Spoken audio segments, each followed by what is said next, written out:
Hi friends, welcome to my channel నాన్న. ఈరోజు ఒక మంచి కథతోటి మీ ముందుకు వస్తున్నాను. ఒక ఊర్లో ఒక ఫ్యామిలీ ఉంది. ఆ ఫ్యామిలీలో ముగ్గురు అన్నతమ్ములు ఉన్నారు. ఈ ముగ్గురు అన్నతమ్ములకి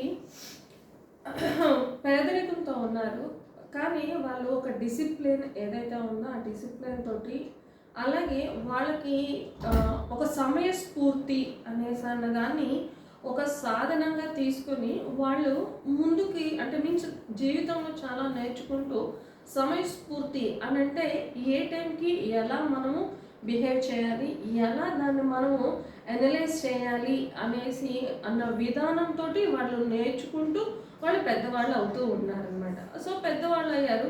ఒకరోజు ఏం చేశారంటే, అరే మన ఊర్లో మనకి వ్యవసాయం ఏమీ జరగట్లేదు, మనకి ఫ్యామిలీ గడవాలి, ఫుడ్ గడవాలి అనేసి అంటే మనం ఏదైనా వ్యాపారం చేసుకుందాము అని చెప్పేసి ఆ పల్లెటూరు నుండి నగరం అయినా అంటే ఆ రాజ్యంలో ఉన్న నగరానికి వెళ్తూ ఉంటారు.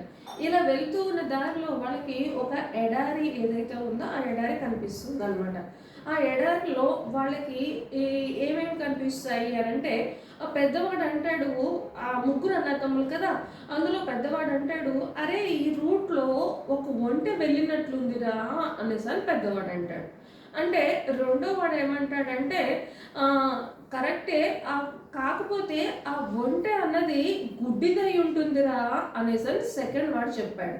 మూడో వాడు ఏం చెప్పాడనంటే, దాని మీద ఒక బిడ్డను ఎత్తుకున్న ఒక తల్లి ఉన్నట్లు ఉందిరా అనేసి అని మూడో వాడు చెప్పాడనమాట. ఇలా వీళ్ళు అనుకుంటూ ముందుకు వెళ్తూ ఉన్న టైంలో ఒక పర్సన్ ఎవరైతే ఉన్నారో అతను ఒక గుర్రం మీద వచ్చాడనమాట. ఇదేంట్రా ఎడారిలో గుర్రం ఏంట్రా అనేసి అని మీరు అనుకోవచ్చు, కానీ గుర్రం మీదే వచ్చాడనమాట ఆ పర్సన్. వచ్చినప్పుడు అతను ఏమన్నాడంటే, అరే మీరు ఎవరైనా సరే ఒక బిడ్డను ఎత్తుకొని ఒక తల్లి ఇటువైపు వెళ్ళటం మీరేమన్నా చూసారా అనేసి అని అడుగుతారనమాట. అడిగితే మేము చూడలేదు, కాకపోతే ఇక్కడ ఒక ఒంటె వెళ్ళినట్టు ఉంది, అలాగే ఆ ఒంటె ఏదైతే ఉందో దాని మీద బిడ్డ తల్లి వెళ్ళుంటారు అనేసి అని అంటారు. అంటే ఆ గుర్రం మీద ఉండి వచ్చిన అతను ఏమనుకుంటాడంటే, వీళ్ళు కావాలి అని చెప్పేసి అమ్మ అంటే మీన్స్ తల్లి బిడ్డ ఎవరైతే ఉన్నారో వాళ్ళని కిడ్నాప్ చేసేసి ఇతని దగ్గర నుండి ఎంతో కొంత ఆశిస్తున్నారు అని చెప్పేసి అతను ఏం చేస్తాడంటే, డైరెక్ట్గా ముగ్గురిని తీసుకొని రాజుగారి దగ్గరికి తీసుకెళ్తాడనమాట. రాజుగారి దగ్గర తీసుకెళ్ళి, రాజుగారండి వీళ్ళు మా ఆవిడ్ని అలాగే మా పాపని చూశారండి, ఒంటెని తీసుకొని వెళ్ళారండి, వీళ్ళు ఒంటె మీద దాన్ని పాపని మా ఆవిడని తీసుకొని వెళ్ళారు, ఇప్పుడు నేను అడిగితేనేమో వాళ్ళు మేము చూడలేదు అనేసి అని అంటున్నారు, ఇది ఎంతవరకు కరెక్టో నాకు అర్థం కాక మీ దగ్గరికి వచ్చాను, మీరు నాకు న్యాయం చేయండి రాజుగారు అనేసి అని అతను చెప్పాడనమాట. అలా చెప్పినప్పుడు రాజుగారు నుండి ఆ ముగ్గురిని పిలిచి, అరే మీరు చూడలేదా, నిజంగా చూడలేదా అనేసి అంటే, నిజంగా చూడలేదు రాజుగారు అనేసి అని వాళ్ళు ముగ్గురు చెప్పారు. ముగ్గురు చెప్పినప్పుడు ఆ రాజుగారు ఉండి అన్నారు, ఎలా చెప్తున్నారా మీరు ఇది అని అంటే, మేము చూసిన దాన్ని అనలైజ్ చేసుకున్నాము, ఆ అనలైజ్ చేసిన దాన్ని అంటే ఏంటి అని అంటే, మేము అనుకున్నది మేము చూసినది ఏదైతే ఉందో దాన్ని మేము నమ్మి దాన్ని కరెక్ట్గా మేము ఫాలో అయ్యి ఉన్నాము కాబట్టి మీకు చెప్పాము అనేసి అని అంటాడు. అన్నప్పుడు రాజుగారు ఏం చేస్తారంటే, అయితే మీకు ఒక మాట నేను చెప్తాను, మీరు అలా ఉండండి అని చెప్పేసి ఇతను ఏం చేస్తాడంటే మంత్రిని పిలిచి చెవిలో ఒక మాట చెప్తాడనమాట. ఆ మాట చెప్పిన తర్వాత ఆ మంత్రి బయటికి వెళ్ళిపోతాడు. బయటికి వెళ్ళిపోయిన తర్వాత ఆ మంత్రి ఏం చేస్తాడంటే, ఒక నలుగురు భటుల్ని ఒక ఏమంటారంటే ఈ రోజుల్లో మనం దాన్ని వాట్సాప్ పల్లకి లాగా అంటాం కదా, అలాగనమాట. అంటే ఒక బాక్స్ లాంటిది ఏదైతే ఉందో దాన్ని పట్టుకొని వాళ్ళు వస్తారనమాట, లోపలికి వస్తారు. లోపలికి వచ్చినప్పుడు లోపలికి తీసుకొచ్చి దాన్ని కింద పెడతారు. కింద పెట్టినప్పుడు రాజుగారు ఉండి ఇందులో ఏముంది మీరు చెప్పగలరా అనేసి అని అంటాడు. అంటే అయ్యో ఎందుకు చెప్పలేమండి, చెప్తాము అండి అనేసి అని ముగ్గురు అంటారు. అయితే చెప్పండి అనేసి అని అంటారు.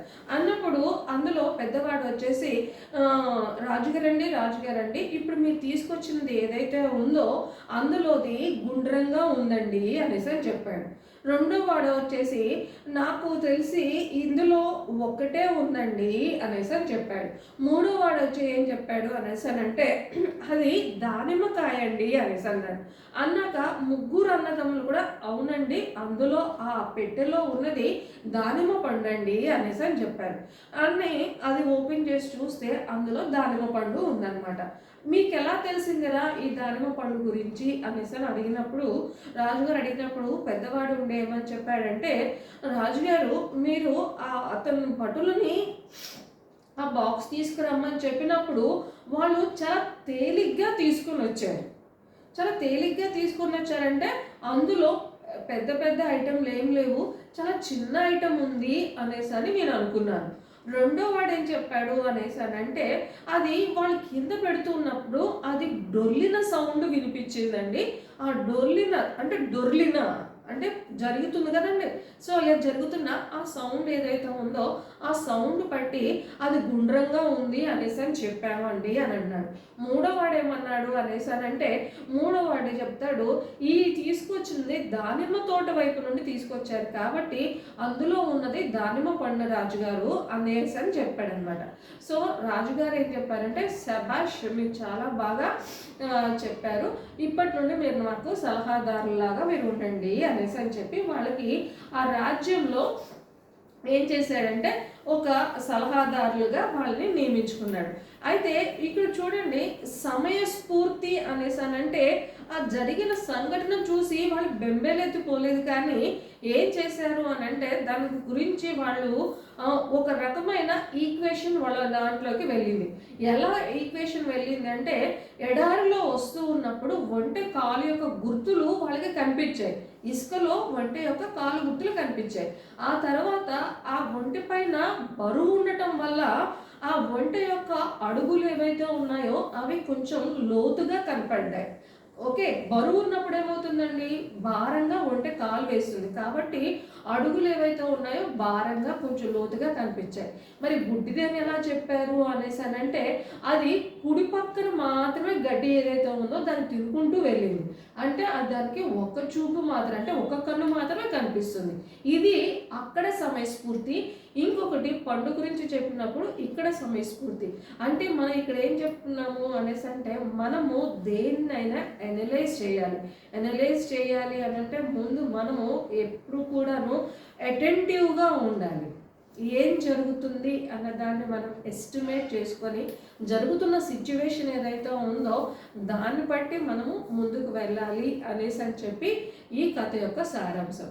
నేను ఒకటే చెప్తున్నాను, ఎప్పుడైనా సరే మనము ఈజీగా ఒక డెసిషన్ తీసుకోవడం కాదు, అక్కడ జరుగుతున్నది ఏంటి దాన్ని మనము అనలైజ్ చేసుకొని డెసిషన్ మేకింగ్ అన్నది మనం తీసుకోవాల్సి ఉంటుంది. ఈ డెసిషన్ మేకింగే మనల్ని అయితే హైయెస్ట్ ప్లేస్లో ఉంచుతుంది లేదా లోయెస్ట్ ప్లేస్లో ఉంచుతుంది. మరి మనం హైయెస్ట్ ప్లేస్లో ఉన్నామా లోయెస్ట్ ప్లేస్లో ఉంటాము అది మీరే ఒకసారి ఆలోచించుకోండి. Okay guys, thank you so much. Signing off your Nandana. By by.